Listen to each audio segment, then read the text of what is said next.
Venice Film or sa Cannes. Basta doon sila lumalaban. Kumusta yung pagtatrabaho ninyo? It's a great experience po. Although we met a few days before the shooting lang, she made it so easy to connect with her. And hindi hirap i-imagine na magkapatid kami. And she's such a generous actor, so it was really a great experience. Pero puring-puri ka rin ni Direk dito. Sobrang galing mo raw. Ano sabi mo? That's really yung guidance po ni Direk Dan tsaka ni Direk Jaime.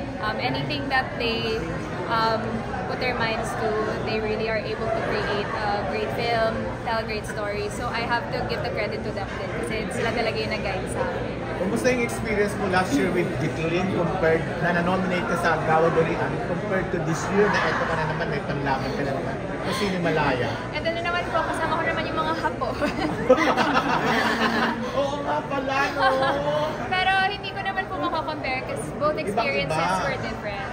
And parehas silang special for me for different reasons. So, but it's always nice to come home to Cinemalaya kasi it feels like a reunion with friends with the press and of course in the industry as well. Pero this one is entirely shot in Japan, Yes, unlike po. yung Gitling na dito lang Sa Bacolod, yes po.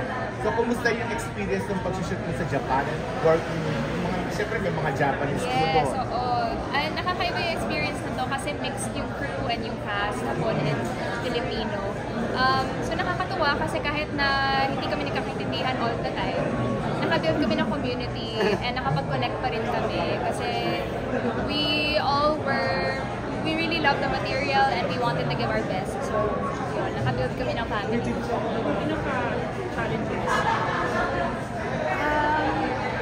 Yung buong nature po kasi ng film, yung grief, so mahirap talaga siya. Someone who has dealt with it in her personal life, mahirap lang because I had to revisit my own, feelings na baka hindi pa nag-heal. So kinailangan pumugot doon. So that was the challenge. Kumusta yung eksena mo dito? Si Arisa, magaling po siya. I'm so excited for you to see her.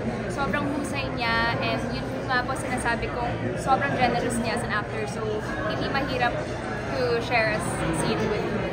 Parang pang-international film fest daw ito, sabi ko ni Brian. Wow! Well, sana naman. I mean, we're happy to bring the film to wherever it's meant to go. So if it's to Japan or worldwide, why not? We'd be happy to share it with a bigger audience.